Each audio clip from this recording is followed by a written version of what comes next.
Part 2. What's Minnie going to be for Halloween? Fudge asked. He's going to be a, Flora began. Tiger, Fauna said. Minnie growled. Or maybe a, Flora began again. Lion, Fauna said. Minnie growled louder this time. I know, Flora said. He wants to be a manatee, Fauna guessed. Sure, she got it right this time. No, Minnie shouted, surprising everyone. Igdof. Igdof? Flora said. What's an Igdof? It's me, Fudge told them. Minnie wants to be me for Halloween. You? The Natural Beauty said at the same time. Yes, Fudge told them. Yelraf Rose wants to be Igdof Muriel. Does anybody know what's going on here? Howie asked. I do, Eudora said, and it makes perfect sense. On Halloween night, the Natural Beauties brought Minnie up to our apartment. Fudge was already dressed as a miser in a white shirt, a pair of red suspenders, and his money tie from the Bureau of Printing and Engraving. He carried his pouch of shredded money in one hand and in the other, his trick-or-treat bag. Mom had another white shirt ready for Minnie, along with a second pair of red suspenders. Since there was only one money tie, Mom let Fudge decorate an old green tie of Dad's. He drew dollar signs with wings all over it. Mom plucked a man's hat on each of their heads. Then she snapped photos of the two of them, the miser and his double. The doorbell rang. It was Melissa Beth Miller from downstairs. She was carrying her cat in a basket. Fuzzball was wearing a pointy black hat. He's my wizard, she said, and I'm Hermione from... Don't say it out loud, Fudge shouted. Don't worry, Melissa said. I never say his name out loud. Whose name? Flora asked. Never mind, I told them. This was all getting to be too much for me. Okay, Pete, let's go, Fudge said. Go? I asked. Yeah, you're taking me and Melissa. Wait a minute, I thought you were going with Flora and Fauna. No, they're taking Minnie. We couldn't possibly be responsible for more than one child, Fauna said, because we'll be busy taking notes for our report on the cultural event, Flora told me. Daddy says we each have to write 3 pages, Fauna said. Single-spaced, Flora added, in case I didn't get it. Okay, I said. Let's just go and get this over with. We all took the elevator to the 16th floor and started working our way down. At every apartment, the Natural Beauties sang a few lines from their collection of New York songs. East Side, West Side, 42nd Street. Give my regards to Broadway, Manhattan. The neighbors loved it. They tried to shower the Natural Beauties with candy, but they politely refused. On the 6th floor, we met up with Olivia Osterman, who was just coming out of her apartment. She was wearing a long red cape. I'm going to a party, she said, holding a feathered bird mask in front of her face. You look like Uncle Feather, except you're the wrong color, Fudge told her. I'm a nightingale, not a mynah, Miss Osterman said as she pressed the button for the elevator. The Goldens, who also live on 6, opened their door. Mr. and Mrs. Golden and their daughter, Gina, were all wearing fright wigs. Happy Halloween, they sang together. They had vampire teeth in their mouths. Minnie growled at them. Before the Natural Beauties could get out 2 notes, the Golden's poodle started barking at Fuzzball.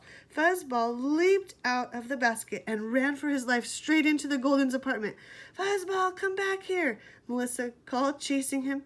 Mrs. Golden ran after Melissa, and Gina ran after Mrs. Golden. Mr. Golden just stood there in his fright wig and vampire teeth, holding the bowl of candy bars. How many? Fudge asked. How many what? Mr. Golden said. Candies, Fudge said. How many can I take? How about 1? Mr. Golden said. How about 2? Fudge asked. Okay, Mr. Golden said. 2. Minnie doesn't have a bag, Fudge told Mr. Golden, so I'll take 2 for him, too. Mr. Golden said, 4 candy bars is a lot of candy. Not really, Fudge argued, because you said I could take 2. Besides, Peter and Flora and Fauna aren't taking any. So it's a real bargain. He reached into the bowl again. But I better take 2 for Melissa in case she forgets. What are you, an entrepreneur? Mr. Golden asked. No, I'm a miser. He pointed to Minnie. And he's my double. Igdolf, Minnie said. Mr. Golden just shook his head. Melissa couldn't find Fuzzball anywhere in the apartment. Mrs. Golden asked me and the Natural Beauties to help him look for him. I don't know how long it took to find Fuzzball, but I know it was too long, way too long, because by the time we found him on top of a stack of towels in the bathroom closet, Fudge and Minnie were nowhere in sight. Did you see them leave? I asked Mr. Golden, who was offering the bowl of candy to another group of kids. Who? Mr. Golden asked. The misers, I told him. When he looked blank, I added, the little kids in the red suspenders? Oh, they left a long time ago. This is bad news, Flora cried. We're going to be in so much trouble, Fauna said.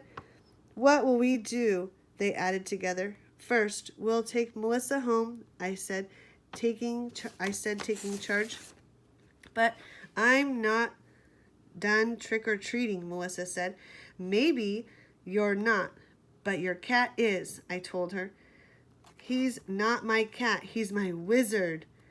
Either way, it's time for him to go home. I pressed the button for the elevator. Then we waited. I waited. Finally, I said, come on, we'll take the stairs. I led them down the back stairway. We met another group of trick-or-treaters along the way. One of the fathers said, phew, these stairs are tough going. Another one muttered something about the new elevator. Yeah, I know, I told him. We waited on 6, but it never came. Probably all those trick-or-treaters, he said. In the lobby, a group of neighbors had gathered around the video monitor. Henry, I said, you haven't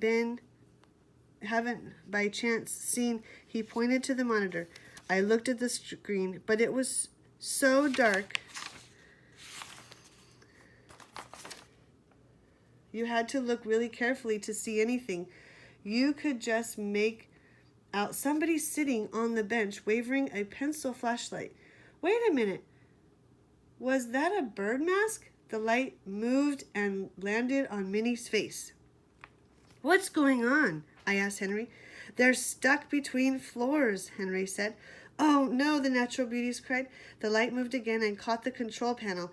You could see a small hand, then part of a face. It was Fudge. Can't you do something, I asked. Shh, Henry said. He's trying to use the intercom. This is Igdolf Mario, Yelraf Rose, and Avilo Verchuska, Fudge said in a small voice. Avilo? I thought. Then I realized Avilo spelled backwards is Olivia. So it was Olivia Osterman. This elevator won't go anywhere, Fudge said. It won't go up and it won't go down. And besides that, it's dark in here and hot. A buzz went through the group around the monitor. Quiet, please, Henry called. Then he pressed his talk button. Are you all right, Mrs. O? Can you breathe? She looks like a bird breather with her mask, Fudge said. Can you get us out of here? Mrs. Osterman asked, very politely. Halloween comes just once a year, you know, and who knows where I'll be a year from now. Help is on the way, Henry said. Will it be the fire department? Mrs. Osterman asked. I've always wanted to be rescued by one of those handsome young men. They should be here any minute, Henry said, along with the elevator maintenance crew. Don't worry, Fudge said. We're not hungry. We still have 47 candy bars to go. Yum, Minnie said, and we could see him eating one. The Natural Beauties asked Henry if they could talk to Minnie. Henry pressed his talk button. Minnie, it's Flora and Fauna. We love you. Don't be scared. He's not scared, Fudge said. Nobody's scared. We're going to sing now, Mrs. Osterman and announced, "You can listen to our special song." The three of them began to sing to the tune of Fier Jacques. Igdolf Muriel, Yelraf Rose, Ivilo, Petrushka, touch your nose or your toes.